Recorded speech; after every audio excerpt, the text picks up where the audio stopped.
by the immensities of life and the pull of the empty hollow.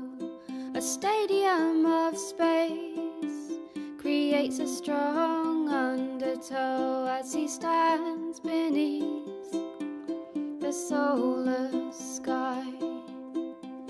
Stay sharp and stay alive. Tell us a little bit about the Bookshop band and when you started and why you started it.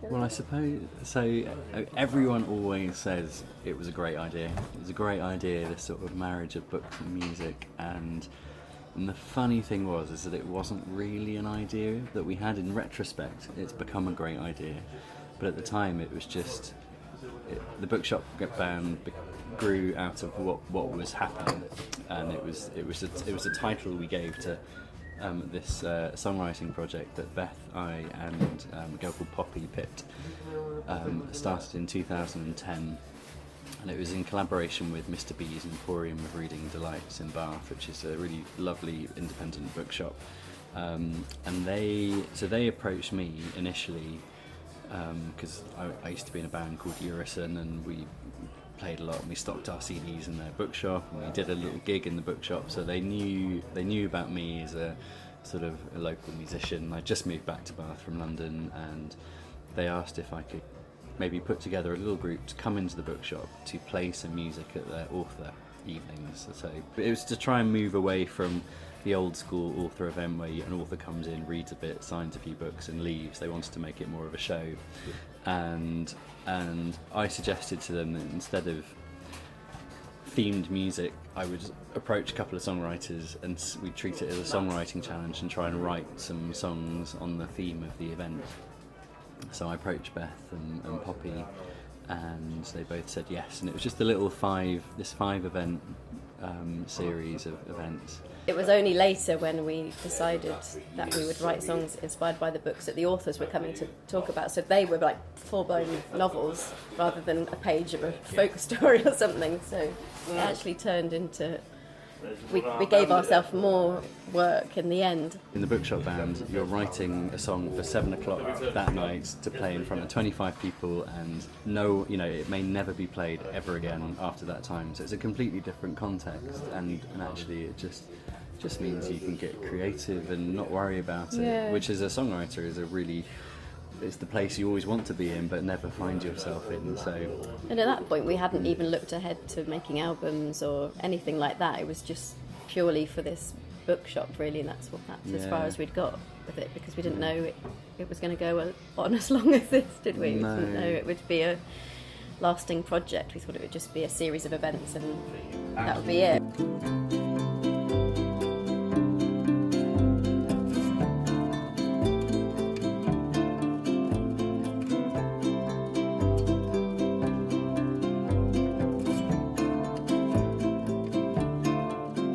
It's the randomness that wears you down. Most of the time you've got so much to work with, and it might just be a moment out of the book, or it might be, it's rarely a retelling of the story. It's quite often a response or a personal response or something, a tiny bit that you loved. When we do gigs outside the bookshop, well, in other bookshops or on tour, then we'll always talk about the book and give people an idea of what it is, but then the song is something, it's almost like it's a new story in a way, it's a new thing, it's got its own life. Do people hear you sing a song about the book and then buy the book and take it home? Is that yeah, quite often people are interested in the books.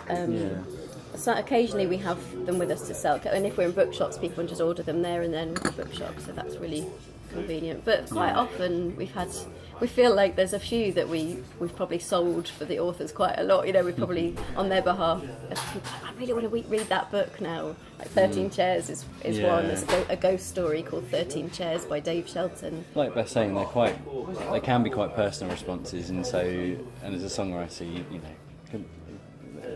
you pick whatever makes you passionate about something or inspires you, so they can be quite emotional responses to the book, and I think they often are because we're so close to having finished it. When you've just finished a book, and you're still almost in it, and we like to write them as soon as we can after finishing. Yeah, and so I think when you play that song to the audience, like, well, people have described, like, because we explain that we did it quite last minute generally, people feel like there's this, we've given them the little taster of the story that we've plucked out as sort of this thing that inspired, and then it's like when they listen to the song, they're almost on the songwriting journey with us. They know the nugget of inspiration because we've just told them, and then they're kind of the song kind of evolves there and then each time we play it, and so people have this sort of slight adrenaline rushes, not necessarily anything to do with the song, but just like, are they going to finish it? Are they going to get through it? And they do give an emotional.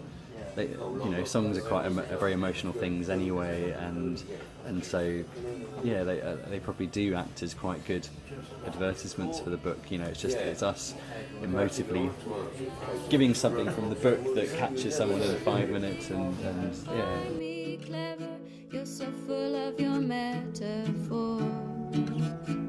We'll have our always, is there always? You say okay, I say okay. Texting you from the quiet of my room, excited to see your name on my phone. A special place away from the gloom, don't wanna be there alone. I thought I might explode and ruin the beauty that could be our doing, but why not make the most of this? We've just done this 3-week tour of America as well. So we did that at the start of the year, mid-January into February. We did 3 weeks in the States, which is a With the new Bookshop experience band. for Yeah. us. Yeah. which is How's the dynamic there? oh, it's great. I mean, It's very responsive.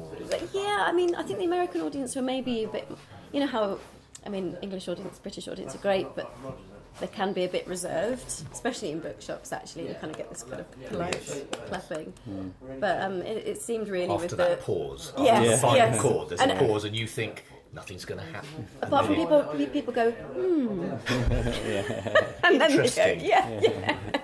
But then in America it was very much, I think most of them were, there's quite a bit of whooping and loud stuff as well, and it felt really, and almost during the gig as well, you felt like you got quite a lot back, which was really nice for us because we're playing in a strange place and we didn't know anybody, and it was just really lovely having. I kept holding lighters up, sense the sprinkler. yeah, exactly. Yeah, it felt really vibey. It and, did, yeah. Yeah, and the bookshops, the great bookshops in America are like great bookshops in the UK. They have their own community around them, and then when you go and play in them, they all turn up. But it's rather special. Yeah, it's lovely. So we had a great time. But it was well worth it, and we played for a conference in Albuquerque over there with 2 American booksellers. So there was, I don't know how, like hundreds of American Everything's booksellers. bigger in it, Yeah. so you tap into that. Yeah, exactly. Thousands, Yeah, over so, thousands. so there were a lot of booksellers from all around the country, and so a lot of them signed up to have us come and play in their bookshops from the north to the south. So we've definitely got another tour to do over there. We're doing something with Charles Dickens' great grandson. We have to write a Charles Dickens inspired songs. We haven't picked which book to do yet. But yeah, so really fun things like that, and that breeds little tours here and there. And we're probably doing a tour later in the year, and also just recording, because we did a huge space of recording a few years ago and kind of got up to date and felt, because we had because Poppy left the band in 2014, but we hadn't done any recording for about 3 years, and we had about 9 albums worth of stuff to record. So we literally spent that 2014 just trying to figure out how we can record all this stuff, and we recorded it, and then the following year we released 1 album every month, and then Beth had a baby. Yeah, we've got another big backlog, so we were starting to look for producers to work with, because we basically recorded 13 albums by ourselves, which, although is lovely, it's like it didn't really want to do a 14th in exactly the same way. It feels like there's lots of opportunity to work with, collaborate with other people, and come up with something different, something that you couldn't record yourself. So we've just started working with a few producers to start recording those albums, which is very exciting. One of those is Pete Townshend, so we've just started recording some new material with him at his house in Wiltshire. It's nice because I think it'll tie in nicely to the American tour thing, and we're going to release an album and probably tour it over there as well. So and it's great. And over here. Yeah. And it's great because he's playing all over it as well. So he's doing it's great organ stuff. Yeah, it's so exciting because you never know how, like, when you start working with a producer, you know how that dynamic is going to go. They could be the greatest producer in the world, but you just don't get on in the studio or whatever. And obviously, when Pete offered to do something with us, you know, you say yes. You just say absolutely, that'd be great. And then we went to his studio. The process was really lovely. Like we literally played him the songs, and he and his engineer recorded it really nicely. And then, that first moment when he sat down at this Lowry Lincolnshire organ, you know, the first moment where you're like, well, what is he gonna, and what's he gonna do?